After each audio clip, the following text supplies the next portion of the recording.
Hello दोस्तों, Gurukul plus में आपका स्वागत है। साइंस के 100 इंपॉर्टेंट क्वेश्चन करने वाले हैं जो सभी एग्जाम के लिए वेरी वेरी इंपॉर्टेंट है।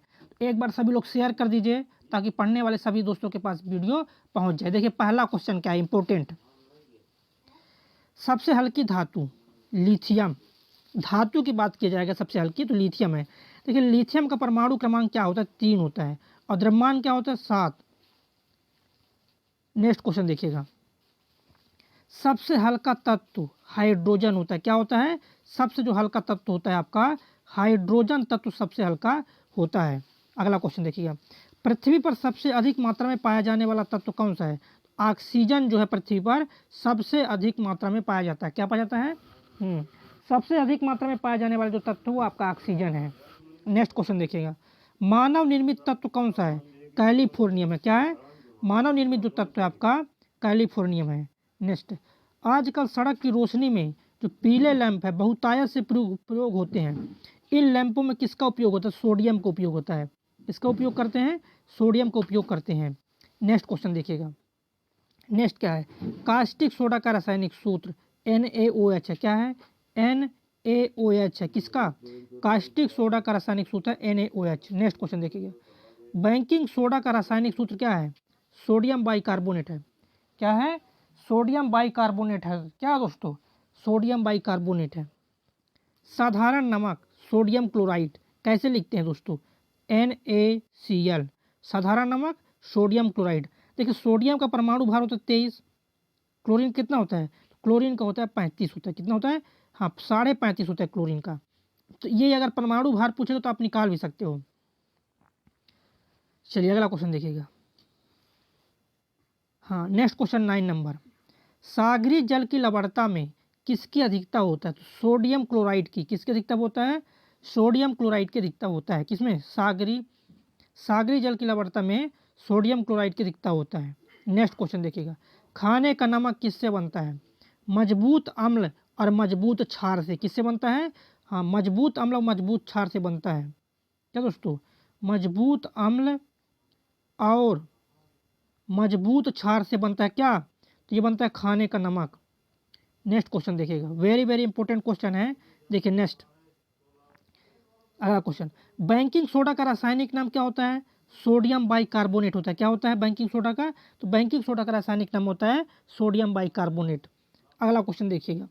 जिस बीमारी में रक्त में शर्करा का स्तर बढ़ जाता है उसका नाम क्या है? तो डायबिटीज मेलिटस होता है। क्या होता है? डायबिटीज मेलिटस होता है। अगला क्वेश्चन।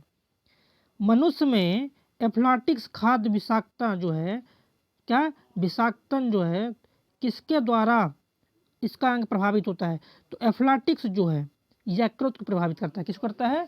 यकृत को प्रभावित करता है। चलिए नेक्स्ट क्वेश्चन देखिएगा। मिनी माता रोग का कारण पारा है। Hg। परमाणु क्रमांक 80। क्या होता है परमाणु क्रमांक?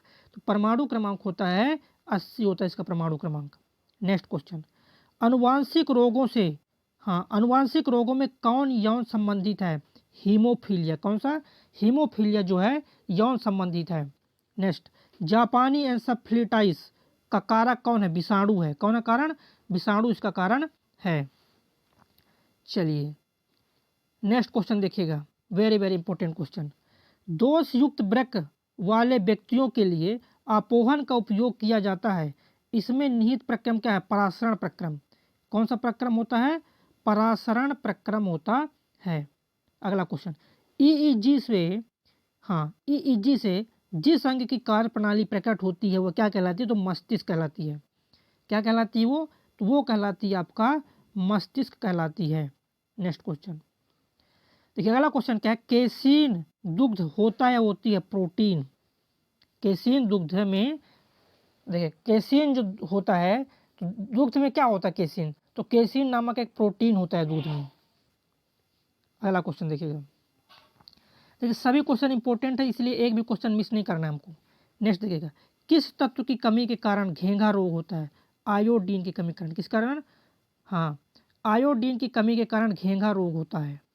अगला देखिएगा। किसकी उपस्थिति के कारण दूध में मिठास आ जाती है? लैक्टोज। किसकी उपस्थिति के कारण? लैक्टोज की उपस्थिति के कारण दूध में क्या होता है? दूध में मिठास आता है। क्या होता है? दूध तो दूध में जो मिठास होता है लैक्टोज के कारण, किस कारण होता है? लैक्टोज के कारण होता है दूध में मिठास होता है। देखिएगा नेक्स्ट क्वेश्चन देखिएगा, सूअरों में जो सूअर होते हैं, सूअरों को मानव रिहायशी क्षेत्रों से दूर रखना चाहिए क्योंकि इससे क्या हो जाता है? जापानी एन्सेफलाइटिस होता है। अगला देखिएगा, घात करो और छिप जाओ नाम से विख्यात विषाणु, क्या करो? घात करो और छिप जाओ नाम से जो विषाणु का नाम है क्या है? क्या होता है? RSV विषाणु, उसका नाम क्या है? RSV विषाणु उसका नाम होता है। चलिए नेक्स्ट क्वेश्चन पर चलते हैं, क्वेश्चन नंबर 24। नेक्स्ट क्वेश्चन 24 देखिएगा, चिकित्सक परामर्श देते हैं कि हमें अपना भोजन वनस्पति घी की अपेक्षा तेल में बनाना चाहिए। क्यों? क्योंकि तेल में जो है असंतृप्त वसाएं होती है। क्या होती है? असंतृप्त वसाएं होती है। नेक्स्ट, एनोस्मिया क्या है? एनोस्मिया कहते हैं, किसको कहते हैं? एनोस्मिया जो है घ्राण संवेदना की कमी को कहते हैं। किसको बोलते हैं? घ्राण संवेदना की कमी को बोलते हैं एनोस्मिया। क्वेश्चन नंबर 26 देखिएगा, शरीर की क्वेश्चन नंबर 26 है, शरीर की कैलोरी आवश्यकता गर्मी की अपेक्षा में सर्दी में बढ़ जाती है। जो कैलोरी है कि कैलोरी की जो आवश्यकता है गर्मी की अपेक्षा सर्दियों में बढ़ जाती है। क्यों? शरीर का ताप बनाए रखने के लिए। किसके लिए? शरीर का ताप बनाए रखने के लिए। नेक्स्ट क्वेश्चन देखिएगा, वेरी वेरी इंपॉर्टेंट क्वेश्चन है। देखिए नेक्स्ट क्वेश्चन क्या है आपका, इंपॉर्टेंट क्वेश्चन है, राष्ट्रीय पोषण संस्थान एवं अनुसंधान जो कि किस राज्य में है? तो यह आंध्र प्रदेश में। कहाँ पर है? आंध्र प्रदेश में स्थित है। देखिए नेक्स्ट क्वेश्चन क्या है? नेक्स्ट, क्या दोस्तों? न्यूट्रास्यूटिकल्स उत्पाद जो है जिनमें होते हैं पोषक और औषधि प्रभाव। क्या होता है? पोषक और औषधि प्रभाव होता है। नेक्स्ट क्वेश्चन, दूध का धवल रंग किसकी उपस्थिति के कारण होता है? बताइए। दूध का धवल रंग तो ये होता है केसीन। केसीन की उपस्थिति के कारण होता है। कैसीम नहीं हो, केसीन है, इसको आप सुधार लीजिए। यहाँ पर जो लिखा है कैसीम, या कैसीम नहीं है, क्या है? केसीन है यहाँ पर। चलिए अगला क्वेश्चन देखिएगा। देखिए next question very very important question है, 30 नंबर, संतुलित आहार में सन्निकटता क्या होना चाहिए? तो ये होना चाहिए दोस्तों 1/5 प्रोटीन, 1/5 वसा और 3/5 कार्बोहाइड्रेट होना चाहिए। क्या होना चाहिए? 3/5 कार्बोहाइड्रेट होना चाहिए। नेक्स्ट क्वेश्चन देखिएगा, पौधों और जंतुओं में कार्बोहाइड्रेट जो है किस रूप में संचित होते हैं? तो स्टार्च और ग्लूकोज के रूप में। किस रूप में संचित होते हैं? स्टार्च और ग्लूकोज के रूप में संचित होते हैं। नेक्स्ट क्वेश्चन देखिएगा, दिल का दौरा किस कारण से होता है? तो ये होता है हृदय में रक्त आपूर्ति की कमी। जो दिल का दौरा होता है हृदय में रक्त आपूर्ति की कमी के कारण। नेक्स्ट क्वेश्चन देखिएगा, इंद्रधनुष बनने का कारण क्या होता है? तो वायुमंडल में सूर्य की किरणों का जल बूंदों द्वारा परावर्तन। अगला देखिएगा, मृग तृष्णा किसका उदाहरण है? बताइएगा। मृग तृष्णा जो होता है ना, किसका उदाहरण है? तो ये उदाहरण है पूर्ण आंतरिक परावर्तन का। किसका उदाहरण दोस्तों? तो मृग तृष्णा उदाहरण है आपका पूर्ण आंतरिक परावर्तन का उदाहरण है। मेरे प्यारे दोस्तों, जैसा कि आप जानते हैं मैंने आपको ये युद्ध की 2 बुकें बहुत ही शानदार तरीके से कंप्लीट कराई हैं। मतलब इतने अच्छे तरीके से कंप्लीट कराई कि मतलब यूट्यूब ने भी हम लोगों को मतलब अप्रिशिएट किया है। सबसे ज़्यादा देखी जाने वाली वीडियो रही है दोस्तों रेलवे की हम लोगों की, है ना। और आप लोगों का प्यार और सपोर्ट की वजह से सब पॉसिबल हुआ है। बाकी साथियों, मैंने आपको बहुत सारी बुक्स कराई, ये दोनों बुक कराई ही हैं। साथ में आपको स्पीडी का बुक कराया है और भी बहुत सारे प्रीवियस ईयर क्वेश्चन कराए हुए हैं दोस्तों। NTPC के मैंने आपको सारे एनालिसिस कराए थे और भी बहुत सारी बुक्स कराई हैं। और दोस्तों जल्दी ही आप लोगों के लिए 3 बुक वगैरह के भी सॉल्यूशन आने वाले हैं। साथियों मैंने एक ई बुक लॉन्च की। बेसिकली यार आप सब बुक करोगे तो भाई पॉसिबल नहीं, क्योंकि एग्जाम के लिए बहुत कम समय बचा है। बच्चा अब इस एग्जाम में आपको सिलेक्शन हर हाल में लेना है, तो क्यों ना बच्चे कुछ ऐसे क्वेश्चन आप याद करें जो बहुत सिलेक्टेड हो, जो कि बहुत ज़्यादा इंपॉर्टेंट हो, वही करके जाएं आप, है ना दोस्तों। एक ई बुक मैंने लॉन्च की जिसमें ये 10 बुकों का आपको बेसिकली निचोड़ मिलेगा। इन सब बुकों से जितने भी सिमिलर क्वेश्चन हैं जो आपके बार बार पूछे गए हैं, सब बुकों में वही क्वेश्चन हैं, वो आपके सब रखे गए हैं। क्योंकि दोस्तों यार बुक इतनी मार्केट में आने इस समय यार, ग्रुप डी की इतनी बुक हैं बच्चे कि आप बुक गिनते गिनते थक जाओगे, लेकिन आपकी कमी खत्म नहीं, काउंटिंग खत्म नहीं होगी, है ना। बोलते हैं ना भाई, बुक्स इतनी मार्केट में है ग्रुप डी की, भर भर की बुक्स हैं दोस्तों। अब हम गुरु हैं तो हम ही आपको बताएंगे बच्चे आपको कौन सी बुक पढ़नी, कौन कौन सी चीज़ें आपको करनी है। तो बच्चे एक हम लोगों ने आप लोगों के लिए एक जीके प्लस साइंस की, जिसमें आपको कंप्लीट बिल्कुल 45 नंबर का आपका पूरा जुगाड़ रहेगा, ठीक है। जीके प्लस साइंस की टॉप 2100 चैप्टर वाइज एमसीक्यू की ई बुक लॉन्च की है, पहले ही लॉन्च की थी। बाकी दोस्तों ई बुक अपडेटेड हो चुकी है। अब आपको आप इसको डाउनलोड भी कर सकते हैं, और बाकी इसमें आप प्रिंट वगैरह भी निकाल सकते हैं। बुक के फॉर्मेट में ई बुक है, बहुत ही शानदार ई बुक है, और लगभग अगर हम बात करें 5000 से ज़्यादा बच्चे इस ई बुक को ले चुके हैं। जो कि दोस्तों इस ई बुक का अगर हम बात करें मार्केट से तो 499 है। बहुत सारे एजुकेटर 499 रख के 300-400 रुपये में सेल कर रहे हैं। दोस्तों ये ई बुक बहुत ही शानदार है, बहुत मेहनत लगी है इस बनाने में इस ई बुक को, है ना। तो केवल और केवल 99 रुपये इस ई बुक की चार्ज रखा गया है, ठीक है।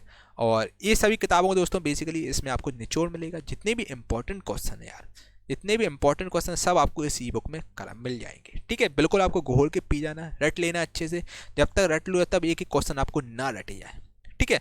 बिल्कुल एग्जाम में तहलका मचाने वाला दोस्तों एक ई बुक रहेगा, बिल्कुल अनिवार्य आपके लिए ई बुक है, इसको आपको जरूर परचेज करना है, और सब क्वेश्चन आपको रटना है दोस्तों। ये मैं आपको गारंटी दे रहा हूँ, जब आप एग्जाम हॉल में एग्जाम दे के आएंगे सबसे पहले आप थैंक यू मुझे ही बोलेंगे कि आपके साथ ई बुक से सबसे ज़्यादा क्वेश्चन फंसे हैं। मैं इतना नहीं बोलूँगा कि भाई 45 में 45 फंसेंगे, लेकिन बच्चे ये जरूर है 70% आपका जीके का पोर्शन यहाँ से कंप्लीट हो जाएगा। जीके प्लस साइंस आपका यहाँ से कवर हो जाएगा, लगभग 30+ आप स्कोर कर लेंगे अगर आप एक एक क्वेश्चन रट लेते हैं तो, ठीक है। और बिल्कुल अपडेटेड ई बुक है जो कि केवल और केवल 99 रुपये में आपको दी जा रही है। तो दोस्तों जल्दी से ज़्यादा इस ई बुक को लें और रेलवे में अपना तैयारी अपनी बेहतर से बेहतर करें। बाकी अब आपके लिए और भी बहुत सारी दोस्तों वीडियो वगैरह आ रही हैं तो आप देख सकते हैं, ठीक है। और चलिए भाई एग्जामिनर फेवरेट जितने भी एग्जामिनर के जो फेवरेट क्वेश्चन है वो सब आपको इस बुक ई बुक में मिल जाएंगे, ठीक है। चलिए इस ई बुक को आप ज़्यादा से ज़्यादा एनरोल कीजिएगा, डिस्क्रिप्शन में लिंक डाल दूँगा, वहाँ से आप इस ई बुक को परचेज कर सकते हैं। यकीन मानिए दोस्तों ये बुक बहुत बहुत इंपॉर्टेंट आपकी एग्जाम के लिए रहेगी। Very very very very most important question आपको इस ई बुक में मिल जाएंगे, ठीक है। बिल्कुल आपको ये क्वेश्चन रट ही जाना है, बिल्कुल घोल के पी जाना है, ठीक है। चलिए दोस्तों थैंक यू। नेक्स्ट क्वेश्चन देखिए, वेरी वेरी इंपॉर्टेंट। देखिए, प्रकाश में ध्रुवण की घटना से सिद्ध होता है कि प्रकाश तरंग क्या है। तो प्रकाश तरंग ज्योति अनुप्रस्थ तरंग क्या है। जो प्रकाश तरंगे दोस्तों वो अनुप्रस्थ तरंगे होती है। चलिए अगला क्वेश्चन में चलेंगे, और जितने भी साथी हैं हमारे साथ पढ़ रहे हैं सभी लोग एक बार लाइक कर दीजिए, और चैनल में पहली बार विजिट किए तो सब्सक्राइब कर लो इसको, और शेयर करना ना भूलें। तो जितना ज़्यादा आप शेयर करेंगे ना उतने विद्यार्थियों से आप जुड़ेंगे। नेक्स्ट देखिएगा, प्रकाश विकिरण की प्रकृति कैसी होती है। तो तरंग एवं कण दोनों के समान होते। क्या होती है, तरंग एवं कण दोनों के समान। नेक्स्ट क्वेश्चन, तरण ताल वास्तविक गहराई से कम गहरा दिखाई देता है, इसका कारण क्या है। इसका कारण है अपवर्तन। क्या कारण इसका कारण दोस्तों अपवर्तन के कारण। नेक्स्ट, एक तालाब के किनारे एक मछुआरा मछली को भाले से मारने की कोशिश कर रहा है, तदनुसार उसे निशाना कैसे लगाना चाहिए। उसे निशाना कैसे लगाना चाहिए, जहां मछली दिखाई दे उसके ऊपर निशाना लगाना। कहाँ लगाना है निशाना, जहां पर मछली दिखाई देती है उसके ऊपर निशाना लगाना है। देखिए नेक्स्ट क्वेश्चन, अगला क्वेश्चन क्या है, कपड़ों को धोते समय हम नील का प्रयोग करते हैं, क्यों। कपड़ों को धोते समय हम नील का प्रयोग क्यों करते हैं, सही वर्ण संयोजन के कारण। किस कारण, सही वर्ण संयोजन के कारण करते हैं। नेक्स्ट क्वेश्चन, पीले रंग का पूरक नीला है। पीले रंग का पूरक क्या है, तो पीला का पूरक होता है नीला रंग। चलिए देखिए, कोई भी क्वेश्चन मिस नहीं करना है किसी को भी। सेशन में लास्ट तक हमारे साथ जुड़े रहिएगा, आपको बहुत ज़्यादा फायदा होने वाला है। क्वेश्चन देखिए नेक्स्ट, अंतदर्शी एंडोस्कोप क्या है। तो ये क्या करता है, आहार नाल के भीतर की देखने वाली, जैसे आहार नाल में खाना सही पच रहा है कि नहीं पच रहा है, इसको चेक करने के लिए किसका काम लेते हैं, एंडोस्कोपी को काम में लेते हैं। नेक्स्ट, मायोपिया से तात्पर्य निकट दृष्टि दोष। निकट दृष्टि दोष में क्या होता है, निकट की वस्तु हमको स्पष्ट दिखाई देती है। क्या दिखाई देती है, निकट की वस्तु स्पष्ट दिखाई देती है। अगला, हाइपरमेट्रोपिया का अर्थ क्या होता है, बताइएगा क्या बताना है। हाइपरमेट्रोपिया का अर्थ क्या होता है, तो इसका अर्थ होता है दूरदृष्टि दोष। क्या होता है, दूरदृष्टि दोष इसका अर्थ होता है, हाइपरमेट्रोपिया। नेक्स्ट क्वेश्चन, एक आदमी 10 मीटर से अधिक दूरी की वस्तु स्पष्ट नहीं देख पाता, वह किस दृष्टि दोष से पीड़ित है, मायोपिया से पीड़ित है। किससे पीड़ित है, मायोपिया से पीड़ित है। नेक्स्ट क्वेश्चन देखिए, एक मनुष्य 1 मीटर से कम दूरी की वस्तु को स्पष्ट नहीं देख सकता, वह व्यक्ति किस दोष से पीड़ित है, तो दूरदृष्टि से पीड़ित है। किससे पीड़ित है, दूरदृष्टि से पीड़ित है। नेक्स्ट क्वेश्चन देखिएगा, देखिए next question very very important question है। ल्यूमेन किसका एकक है, तो ल्यूमेन एकक है ज्योति फ्लक्स का। किसका एकक है ल्यूमेन, तो ल्यूमेन दोस्तों जो एकक है ज्योति फ्लक्स का एकक। किसका एकक है, ज्योति फ्लक्स का।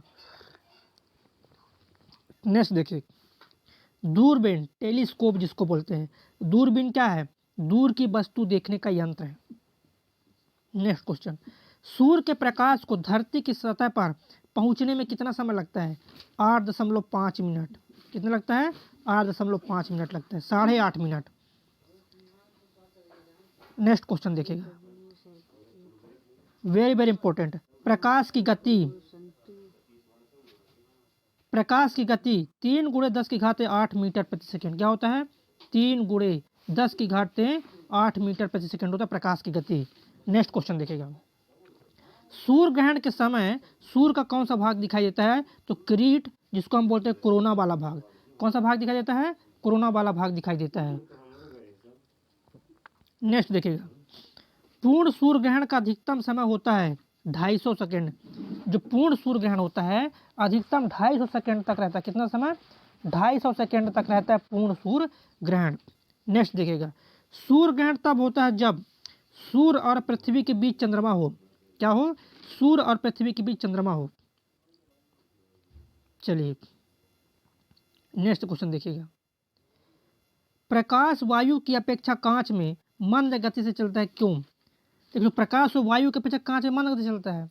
क्या होता है, प्रकाश जो, देखिए प्रकाश को चलने के लिए माध्यम की आवश्यकता नहीं है, ध्वनि को चलने के लिए माध्यम की आवश्यकता होती है क्योंकि वह अनुदैर्ध्य तरंग है, लेकिन प्रकाश को चलने के लिए माध्यम की आवश्यकता नहीं है क्योंकि वह अनुप्रस्थ तरंग है। इसीलिए अगर जितना सघन माध्यम जितना सघन होगा उतना धीरे गति से चलेगा प्रकाश, तो क्या हो जाएगा, कारण वायु का अपवर्तनांक कांच की अपेक्षा क्या होता है, वायु का अपवर्तनांक कांच के अपवर्तनांक से कम होता है, ये कारण है। चलिए अगला क्वेश्चन देखिएगा, very very important question. Next, जब प्रकाश की तरंगें वायु से कांच से होकर गुजरती है, क्या वायु से कांच में होकर गुजरती है, तब कौन से परिवर्त प्रभावित होंगे, केवल तरंग दैर्ध्य तथा वेग। क्या प्रभावित होगा, तरंग दैर्ध्य और वेग प्रभावित होगा। नेक्स्ट देखिए, जब एक व्यक्ति तीव्र प्रकाश क्षेत्र से अंधेरे कमरे में प्रवेश करता है तो उसे कुछ समय के लिए स्पष्ट दिखाई नहीं देता, लेकिन बाद में धीरे धीरे उसे स्पष्ट दिखता है।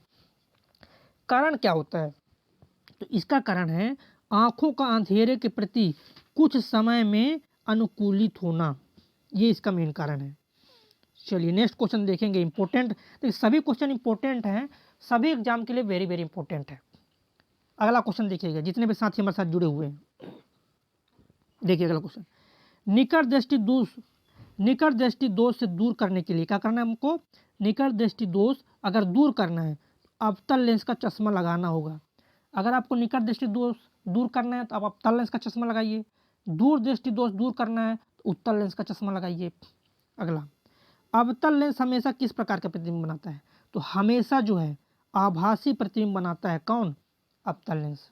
नेक्स्ट क्वेश्चन, साबुन के पतले झाग में चमकदार रंगों का बना किस परिघटना का परिणाम है, तो बहुलित परावर्तन और व्यतिकरण। किसका, बहुलित परावर्तन और व्यतिकरण का उदाहरण है।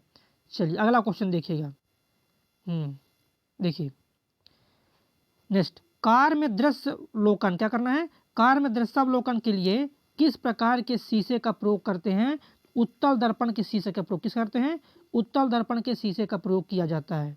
अगला क्वेश्चन, यदि एक निकट दृष्टिगत नेत्र का सुदूर बिंदु जो है 200 सेंटीमीटर है तो लेंस की क्षमता क्या है? तो लेंस की क्षमता है माइनस, क्या लेंस की क्षमता? माइनस 0.5 डायोप्टर है। नेक्स्ट, हीरा चमकदार दिखता है क्यों? सामूहिक आंतरिक परावर्तन या पूर्ण आंतरिक परावर्तन के कारण हीरा चमकदार दिखाई देता है। नेक्स्ट क्वेश्चन देखिएगा, अगला क्वेश्चन, ए बी रक्त वर्ग वाले व्यक्ति को सार्वत्रिक ग्राही कहा जाता है क्यों? तो क्यों कहा जाता है इसको? उसके रक्त में जो है प्रतिपिंड का भाव होता है। क्या होता है? प्रतिपिंड का भाव होता है। नेक्स्ट क्वेश्चन देखिए, सर्वात्रिक ग्राही ए बी होता है, लेकिन सर्वदाता अगर पूछेगा, देखिए सर्वग्राही जो होता है ए बी प्लस, सर्वग्राही जो होता है एम ओ माइनस होता है। क्या होता है? सर्वग्राही जो होता है ओ माइनस होता है। नेक्स्ट देखिए, कौन सा रक्त वर्ग सर्वात्रिक दाता यूनिवर्सल डोनर कहलाता है? O minus. कौन सा कहलाता है? हाँ, सर्वात्रिक दाता किसको बोलते हैं? यूनिवर्सल डोनर किसको बोलते हैं? ओ माइनस को बोलते हैं। अगला क्वेश्चन देखिएगा, यदि किसी पुरुष का रक्त वर्ग ए बी हो तथा महिला का रक्त वर्ग बी हो तो उनकी संतानों में कौन सा रक्त वर्ग उपस्थित हो सकता है? ओ। कौन सा उपस्थित होगा? ओ उपस्थित होगा। नेक्स्ट देखिएगा,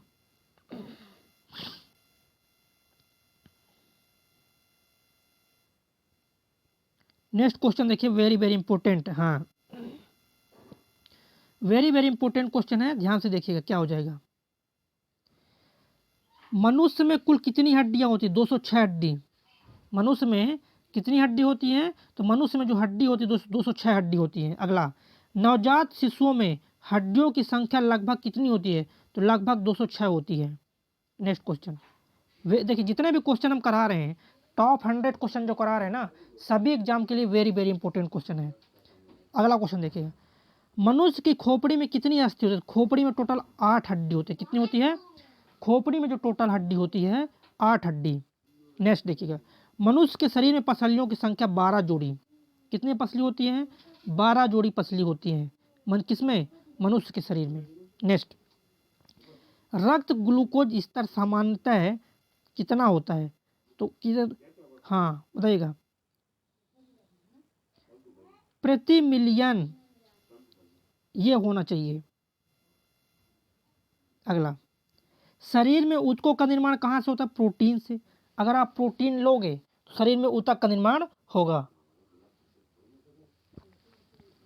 देखिए अगला, प्रोटीन को माना जाता है क्या?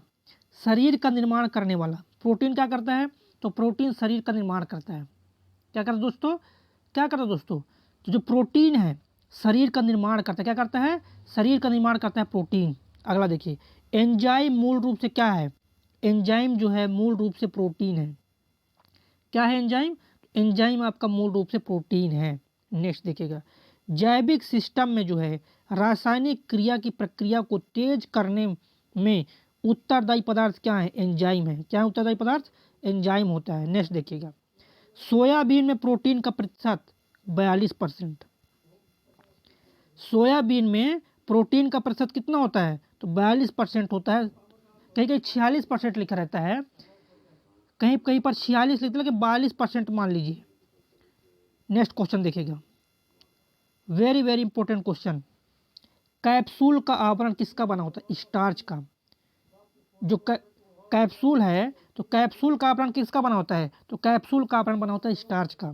नेक्स्ट देखिएगा, गहरे तले हुए खाद्य पदार्थ कैंसर जनक होते हैं क्योंकि उनमें क्या प्रचुरता होती है? वसा की क्या होती है? वसा की प्रचुरता होती है। नेक्स्ट देखिएगा, किस भारी वस्तु की विषाक्तता यकृत सिरोसिस पैदा करता है? कापर। कौन सा करता है? कापर। नेक्स्ट क्वेश्चन देखिएगा क्या है, मानव शरीर में रक्त की जो अपर्याप्त आपूर्ति उसको क्या बोलते हैं? इस्कीमिया बोलते हैं। क्या बोलते हैं? इस्कीमिया। नेक्स्ट, टाइफाइड पैदा किया जाता है साल्मोनेला टाइफी द्वारा। जो टाइफाइड होता है ना, तो ये साल्मोनेला टाइफी द्वारा पैदा होता है। नेक्स्ट, बीसीजी प्रतिरक्षण होता है टीबी के लिए। किसके लिए? टीबी के लिए होता है बीसीजी प्रतिरक्षण। नेक्स्ट क्वेश्चन देखिएगा, यूरेनियम 92, यूरेनियम का जो परमाणु क्रमांक होता है 92, परमाणु भार होता है 238। मेरे प्रोटॉनों की संख्या क्या है 146 है। कितने हैं? हाँ, इसमें देखिएगा प्रोटॉन नहीं है आप, हाँ समझिएगा, इसमें जो है ना 146 न्यूट्रॉनों की संख्या, ये क्या है न्यूट्रॉनों की संख्या है। प्रोटॉनों की संख्या तो 92 होता है, प्रोटॉन की संख्या कितना है 92 है। अगला क्वेश्चन देखिए, किसी तत्व के परमाणु भार से संबंधित सर्वाधिक उपयुक्त कथन क्या है? परमाणु भार किसको बोलते हैं? तो द्रव्यमान संख्या के विपरीत एक तत्व का परमाणु भार भिन्न हो सकता है। अगला देखिए, किस प्रकार की अभिक्रिया में सबसे अधिक हानिकारक विकिरण रहेगा? किस प्रकार की अभिक्रिया में सबसे ज़्यादा हानिकारक विकिरण पैदा होते हैं? तो विखंडन अभिक्रिया में। किसमें? विखंडन अभिक्रिया में। इसमें दोस्तों विखंडन अभिक्रिया में जो है हानिकारक विकिरण उत्पन्न होते हैं। नेक्स्ट क्वेश्चन देखिएगा, नेक्स्ट क्वेश्चन, कोबाल्ट 60 आमतौर पर विकिरण चिकित्सा तथा कैंसर जैसे रोगों में प्रयुक्त होता है क्योंकि वह उत्सर्जन है गामा किरणें है। क्या है? गामा किरणों के उत्सर्जन है। नेक्स्ट देखिएगा, रक्त कैंसर जिसको हम ल्यूकेमिया बोलते हैं। क्या दोस्तों? रक्त कैंसर जिसको हम ल्यूकेमिया बोलते हैं, को नियंत्रित करने के लिए किसका प्रयोग करते हैं? कोबाल्ट के आइसोटोप का। किसका प्रयोग करते हैं? कोबाल्ट के आइसोटोप का प्रयोग किया जाता है। नेक्स्ट क्वेश्चन देखिएगा, जो लवण अम्लीय हाइड्रोजन परमाणु या हाइड्रॉक्सिल आयन से मुक्त रहते हैं उनको हम सामान्य लवण कहते हैं। क्या बोलते हैं? सामान्य लवण कहते हैं। नेक्स्ट क्वेश्चन देखिएगा, जल में सामान्य लवण के घोल में क्या होता है? क्या जल में सामान्य लवण के घोल में क्या होता है? तो सोडियम के धनात्मक आयन एवं क्लोरीन के ऋणात्मक आयन होता है। क्या होता है? सोडियम के धनात्मक आयन और क्लोरीन के ऋणात्मक आयन होते हैं। नेक्स्ट देखिएगा, लवण जो जल का अवशोषण करता है क्या कहलाता है? तो हाइग्रोस्कोपिक कहलाता है। क्या करता है? हाइग्रोस्कोपिक। क्या कहलाता है दोस्तों? हाइग्रोस्कोपिक कहलाता है। नेक्स्ट, पीएच मूल्यांक क्या दर्शाता है? बताइए। पीएच मूल्यांक दर्शाता है किसी घोल के अम्लीय या क्षारीय होने का मूल्यांक। क्या दर्शाता है? किसी घोल के अम्लीय या क्षारीय होने का मूल्यांक दर्शाता है। चलिए नेक्स्ट देखिएगा, देखिए नेक्स्ट क्वेश्चन क्या है, वेरी वेरी इंपॉर्टेंट क्वेश्चन है, पीजी का पूरा नाम। तो पीजी का पूरा नाम क्या हो जाए बताइए? देखिए पीजी नहीं है, एलपीजी है। एलपीजी का पूरा नाम होता है लिक्विफाइड पेट्रोलियम गैस। क्या होता है एलपीजी का? Liquefied petroleum gas. अब यहाँ पर देखिएगा सीएनजी होगा, तो सीएनजी को पारिस्थितिक मैत्रीपूर्ण क्यों बोलते हैं? क्योंकि इसमें कार्बन मोनोऑक्साइड बहुत ही कम होता है। किसको? सीएनजी को। देखिए सीएनजी में जो है ना कार्बन मोनोऑक्साइड जो है बहुत ही कम मात्रा में होता है। नेक्स्ट, कौन सा ईंधन न्यूनतम पर्यावरणीय प्रदूषण उत्पन्न करता है? सबसे कम पर्यावरण प्रदूषण। तो ये कौन सा जो ईंधन है सबसे कम पर्यावरण प्रदूषण उत्पन्न करता है? तो हाइड्रोजन। कौन सा? हाइड्रोजन। अगला क्वेश्चन देखिए, रॉकेट को चलाने में प्रयुक्त ईंधन क्या कहलाते हैं? प्रणोदक बोलते हैं। क्या दोस्तों? रॉकेट को चलाने में जो ईंधन लगता है उसको बोलते हैं, उस ईंधन का नाम है प्रणोदक। नेक्स्ट देखिएगा, कोयले की विभिन्न किस्मों में से कार्बन को प्रतिशत मात्रा सबसे अधिक किसमें होती है? बताइएगा। कोयले के विभिन्न किस्मों में कार्बन की जो प्रतिशत मात्रा किसमें अधिक होती है? तो एंथ्रासाइड में अधिक होती है। किसमें अधिक होती है? एंथ्रासाइड में जो है एंथ्रासाइड में अधिक होती है। नेक्स्ट, भूरा कोयला के नाम से किसको जानते हैं? तो लिग्नाइट को जानते हैं। किसको जानते हैं? भूरा कोयला के नाम से लिग्नाइट को जाना जाता है। अगला, फोटोग्राफिक कैमरे का कौन सा भाग आँख की रेटिना की तरह कार्य करता है? तो फिल्म। कौन सा कार्य करता है? फिल्म कार्य करता है। चलिए अगला क्वेश्चन देखिएगा, very very important question. Next देखिए, कैमरे में किस प्रकार का लेंस उपयोग में लाया जाता है? तो उत्तल लेंस। किसमें? कैमरे में जो है उत्तल लेंस का उत्तल लेंस प्रयोग लाते हैं कैमरे में। नेक्स्ट क्वेश्चन देखिएगा, मानव की आँख वस्तु का प्रतिबिंब किस भाग पर बनाती है? जो मानव आँख है तो मानव आँख जो है जो प्रतिबिंब बनाती है कहाँ पर बनाती है? कार्निया वाले भाग में बनाती है प्रतिबिंब। नेक्स्ट क्वेश्चन देखिएगा, वेरी वेरी इंपॉर्टेंट क्वेश्चन है, आयरिस का काम क्या है? बताइए, आइरिस का काम क्या होता है? तो आँख में जाने वाले प्रकाश की मात्रा को नियंत्रित करती है। क्या करती है? जो आइरिस होती है दोस्तों आपकी, तो आइरिस का काम होता है आँख में जाने वाले प्रकाश की मात्रा को नियंत्रित करना। क्या करना? प्रकाश की मात्रा को नियंत्रित करना। ये काम है आपका आइरिस का काम है। चलिएगा, तो जितने भी साथी हमारे साथ देख रहे हैं, है ना? और एक चीज़ और थोड़ी सी हम बता दें एक्स्ट्रा फैक्ट में, देखिएगा, एक होता है निकट दृष्टि, एक होता है दूर दृष्टि। आप समझ लीजिए, एक होता है निकट दृष्टि और एक होता है दूर दृष्टि। क्या होता है? एक होता है निकट दृष्टि, एक होता है दूर दृष्टि। तो निकट दृष्टि दोष मतलब होता है कि आपको निकट की वस्तु स्पष्ट दिखाई दे रही है।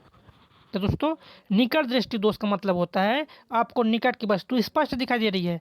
दूर दृष्टि का मतलब होता है आपको दूर की वस्तु स्पष्ट दिखाई दे रही है।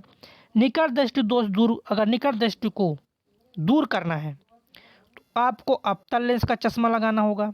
इसका अवतल लेंस का। दूर दृष्टि दोष को अगर दूर करना है तो आपको उत्तल लेंस का चश्मा लगाना होगा। किसका लगाना है? उत्तल लेंस का चश्मा लगाना होगा। ये आपको याद रहना चाहिए। चलिए, और एक चीज़ बता दें हम, एक होता है हिमांक और गलनांक। इन दोनों में चीज़ें समझिएगा। देखिए, हिमांक जो है सेल्सियस में 0 डिग्री सेल्सियस हिमांक है सेल्सियस में। गलनांक क्या होता है? गलनांक या क्वथनांक बोल सकते हैं, इसी को हम क्वथनांक भी बोल सकते हैं, है ना? तो यहाँ पर आप चलिए क्वथनांक ही लिख लीजिए। क्या लिख लीजिए? क्वथनांक लिख लीजिए यहाँ पर। तो क्या होता है इसका क्वथनांक? वो चीज़ आप देखना। क्वथनांक आप समझिए, तो सेल्सियस में हिमांक तो 0 होता है और क्वथनांक होता है 100 डिग्री सेल्सियस। केल्विन में जो होता है हिमांक 273 केल्विन, ये हिमांक है। और क्वथनांक क्या है? 373 केल्विन, ये क्वथनांक है। फ़ारेनहाइट में हिमांक कितना है? 32 फ़ारेनहाइट। और क्वथनांक क्या है? 212 फ़ारेनहाइट।